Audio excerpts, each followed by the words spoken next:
Se Deus é realmente bondade, se Deus é realmente amor, por que tem tantas pessoas passando por necessidade? Você já parou para pensar nisso? Se Deus é bondade, se Deus é amor, se Deus ele se importa tanto com a humanidade, por que tanta gente nesse estado de penúria, digamos assim? E eu não estou falando, pessoal, daquela pessoa que não se esforça, que não se dedica. Eu estou falando de gente que trabalha, de gente que tenta fazer as coisas da forma correta, que ajuda outras pessoas, que ora, que tem fé. E mesmo assim, a coisa não anda, não consegue sair do lugar. Enquanto isso, às vezes, nós encontramos pessoas, são pessoas, digamos, más, né? E parece que tudo para ela dá certo. Dinheiro, oportunidade, negócios, patrimônio. E você pensa, Deus, e eu? O que está ocorrendo?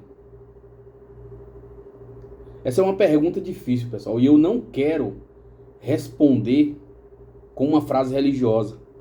Eu quero olhar o que a própria Bíblia diz sobre esse assunto. A Bíblia não promete que uma pessoa será rica. Sim, a gente observando a Bíblia, está bem claro lá que Deus quer que a gente prospere, sim. Mas lá não está dizendo que é obrigação você ser rico, que é sua missão ser rico. Existe uma ideia muito difundida de que se você tiver fé o suficiente, obedecer a Deus e fizer tudo da forma correta, a prosperidade financeira deveria aparecer como consequência. Mas será que a Bíblia realmente promete isso dessa forma? Será que é simples assim? Eu não acho que seja tão simples. E o próprio livro de Jó é uma das maiores provas dessa situação.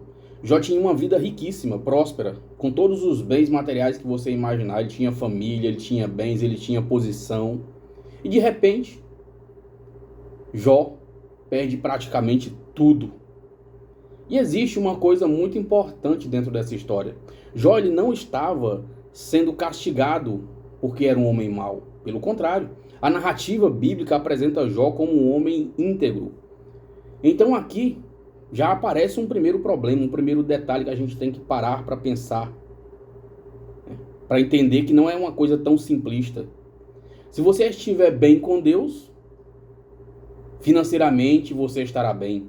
Não é simples assim. A história de Jó simplesmente não permite uma conclusão tão fácil.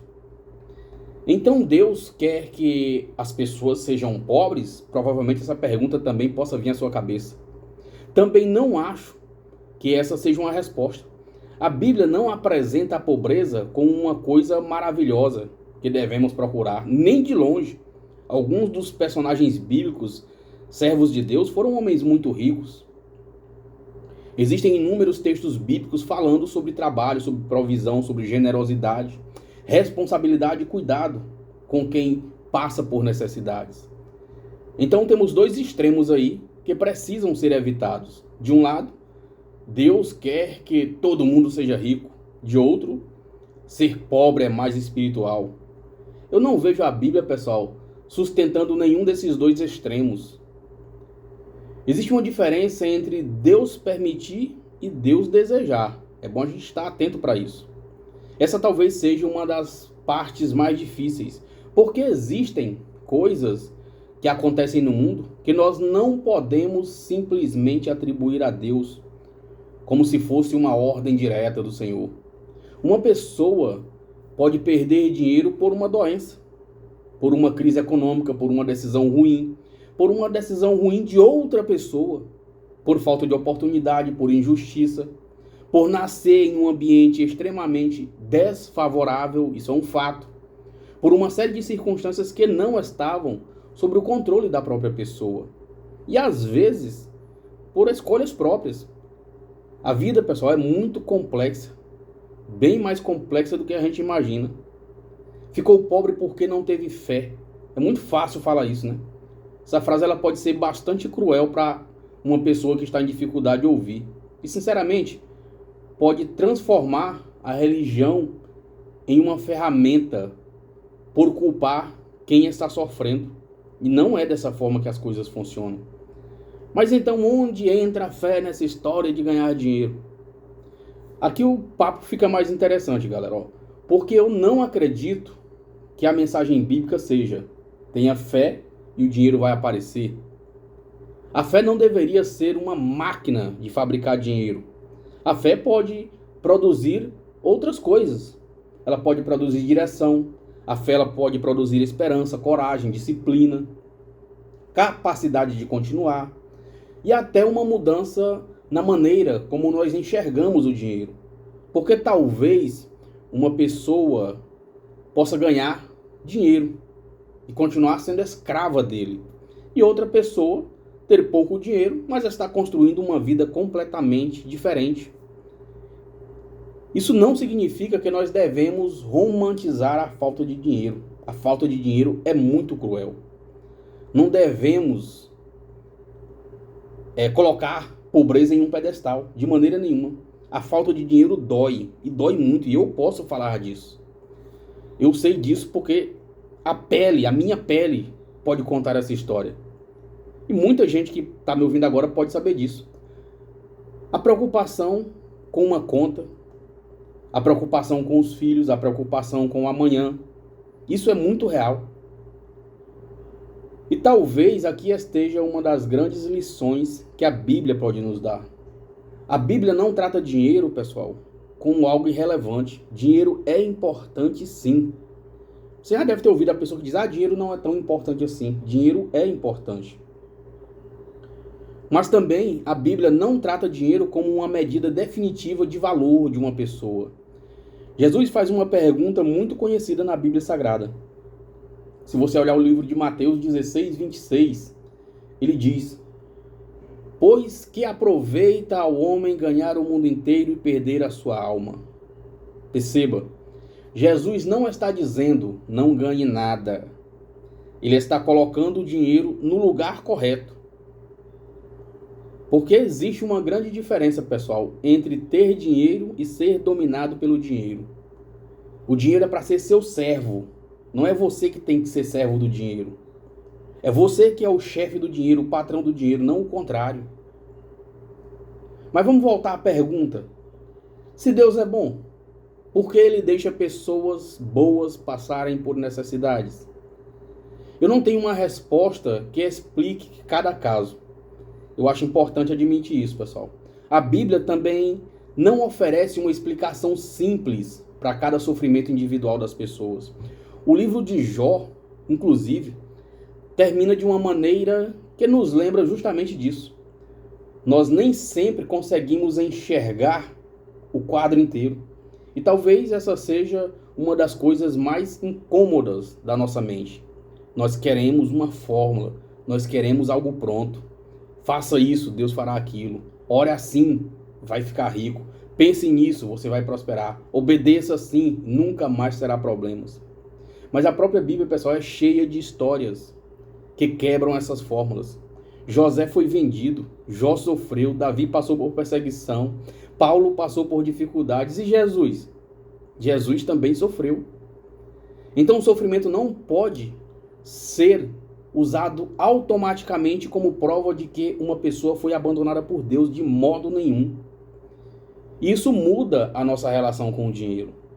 Talvez a pergunta não devesse ser apenas: Deus vai me deixar rico? Talvez nós devêssemos perguntar: o que eu estou fazendo com aquilo que eu tenho hoje? O que eu estou fazendo com o que Deus colocou nas minhas mãos agora? Eu estou trabalhando? Eu estou aprendendo? Eu estou tomando decisões melhores? Eu estou desperdiçando dinheiro? Eu estou acumulando dívidas sem necessidades? Eu estou procurando oportunidades? Eu estou desenvolvendo alguma habilidade em mim? Eu estou cuidando dos meus? Eu estou sendo honesto? Eu estou usando minha fé como desculpa para não agir? Você já parou para pensar nisso? Você já se fez essas perguntas?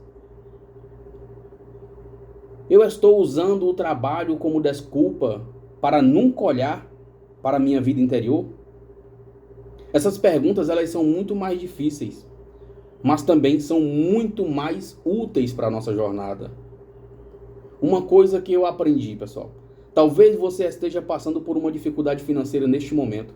E talvez você tenha pensado: Deus se esqueceu de mim. Quem de nós, em momentos de dor, de dificuldade, nunca pensou isso? Eu não acho que a sua situação financeira seja uma medida do seu valor diante de Deus. Não é. Você pode estar quebrado financeiramente e ainda assim não ser um fracasso como ser humano. Você pode estar enfrentando dificuldades, dores e ainda estar construindo alguma coisa. Você pode estar atrasado, sem estar condenado. E talvez essa seja a diferença. Talvez aqui resida a diferença importante. Porque quando você começa a acreditar que a falta de dinheiro significa que Deus não está com você, a dificuldade financeira começa a destruir também a sua autoestima. Ela começa a destruir quem você é. Isso não pode acontecer. Aí está um problema maior do que a dificuldade financeira ainda. Eu quero deixar uma pergunta para você. Não é porque Deus ainda não me deixou rico. A pergunta talvez que você tenha que raciocinar, pensar e fazer é: o que posso construir com aquilo que eu tenho hoje, neste momento, neste local, sem abandonar a esperança de uma vida melhor? Porque eu não acredito, pessoal, que devemos simplesmente aceitar a pobreza como destino. Isso não. Como eu falei antes, a pobreza dói, a falta de dinheiro dói. Você não poder dar o mínimo para algumas pessoas que você considera especial dói na alma.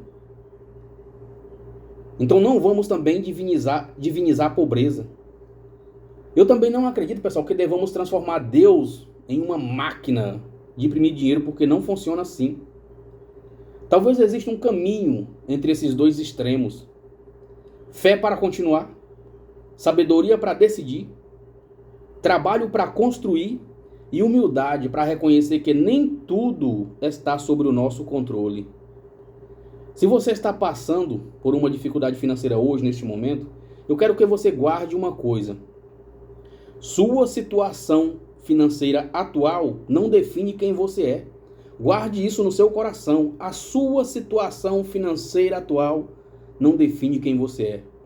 E talvez Deus não esteja te prometendo que amanhã você será rico. Mas isso não significa que amanhã será igual ao hoje. Você ainda pode aprender, pessoal. Você pode mudar, você pode construir, você pode recomeçar. Você pode procurar entender a Bíblia como ela realmente mostra o mundo material. Você pode procurar entender o que a Bíblia realmente ensina sobre dinheiro. Sem culpa, sem fanatismo e também sem aquelas promessas fáceis de enriquecimento. É justamente sobre isso que eu quero conversar aqui, neste canal. Seja muito bem-vindo, eu sou o Francis Lima. E se esse assunto faz sentido para você, se inscreve nesse canal. Dê uma força, dê uma moral pra gente. E a gente vai continuar essa conversa em um outro vídeo. Valeu, vou nessa, até a próxima.